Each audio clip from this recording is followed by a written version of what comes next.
In this video, we are going to learn how to solve numerical based on work done. For this, I have taken in-text question of NCERT question number 1 from page number 148. देखते हैं question करके. A force of 7 Newton acts an object. एक 7 Newton की force जो है किसी object पर लगी. द डिस्प्लेसमेंट इज 8 मीटर और उस पर डिस्प्लेसमेंट क्या हुआ उसकी वजह से 8 मीटर का in the direction of the force. जिस डायरेक्शन में फोर्स लग रही थी उसी डायरेक्शन में जो है डिस्प्लेसमेंट हो गया. Let us take it that the force acts on the object through the displacement. मान लेते हैं कि जो उस पर फोर्स लग रही थी वो क्या लग रही थी, थ्रू आउट द डिस्प्लेसमेंट लग रही थी. हमें क्या ढूंढना है, what is the work done in this case. Work done ढूंढना है अगर ऐसा होता है तो देखिए फोर्स दे रखी है 7 न्यूटन की, डिस्प्लेसमेंट आपको दे रखा है 8 मीटर को और आपसे पूछा है फाइंड आउट कीजिए वर्क डन. तो इसको थोड़ा डायग्राम से समझते हैं. तो मान लेते हैं हमारा ऑब्जेक्ट जो है वो ऐसे रखा हुआ है यहाँ पर और उस पर फोर्स लगाई गई कितनी, 7 न्यूटन की. जब 7 न्यूटन की इस पर फोर्स लगाई गई तो ये क्या है अपनी जगह से डिस्प्लेस हो जाएगा और ये मान लो इस जगह पर आ गया. तो इसमें जो है यहाँ पर अपनी जगह पर जो आ गया नई जगह पर, वहाँ पर आने के लिए उसने कितना डिस्प्लेसमेंट किया, 8 मीटर का डिस्प्लेसमेंट किया. तो आपसे क्या पूछा, इस केस में आपको वर्क डन निकालना है. ओके तो देखिए सिंपली पहले तो हम लोग गिवन लिख लेते हैं.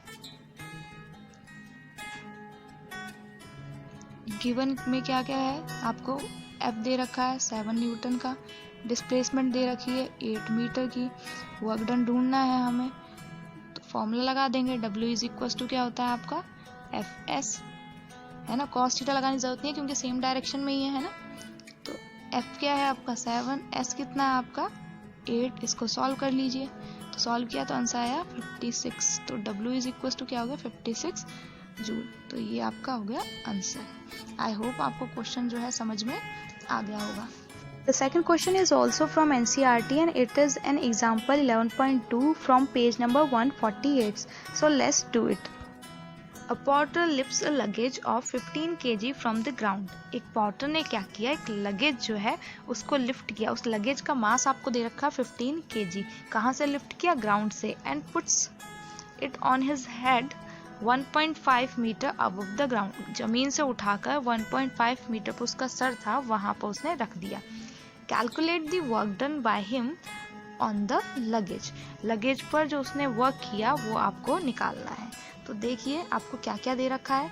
तो हमें मास दे रखा है किसका, लगेज का.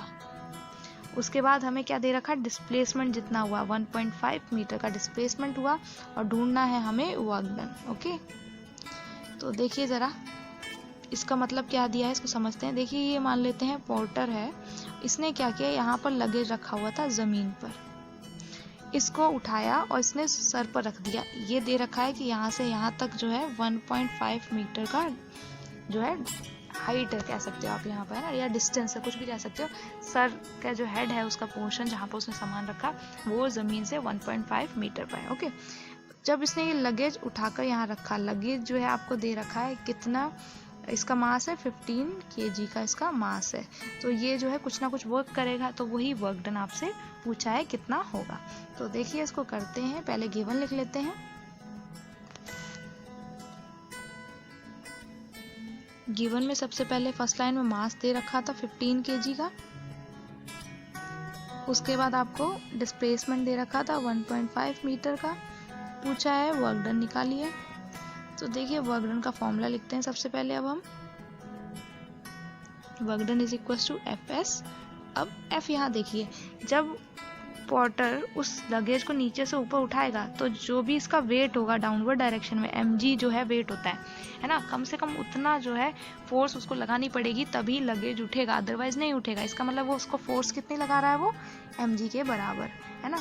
तो यहाँ पर जो फोर्स हमने लिखी है वो हम क्या कर देंगे, इसकी जगह मैं इसको mg लिख सकती हूँ और s. ओके तो m कितना दे रखा है आपको 15, g हम यहाँ पर 10 मान लेते हैं, सोल्यूशन जल्दी निकल जाएगा. s कितना दे रखा है 1.5. वैसे g क्या होता है 9.8 मीटर पर सेकेंड स्क्वायर. ठीक है अब देखिए यहाँ पर ये 15 है आपके पास, है ना, 10 और 1.5. तो 15 इंटू ये 10 और ये 1.5 का मतलब 15 ही हो जाएगा. तो 15 इंटू 15 क्या होता है 225 और ये क्या हो जाएगा जूल. तो इतना वर्क डन हमारा जो पोर्टर है वो करेगा लगेज पर, तब जाकर वो 15 kg जो मास वाला लगेज है उसको 1.5 मीटर ऊपर जो उसका हेड है वहाँ पर रख पाएगा। तो आई होप आपको क्वेश्चन समझ में आ गया होगा। Thank you.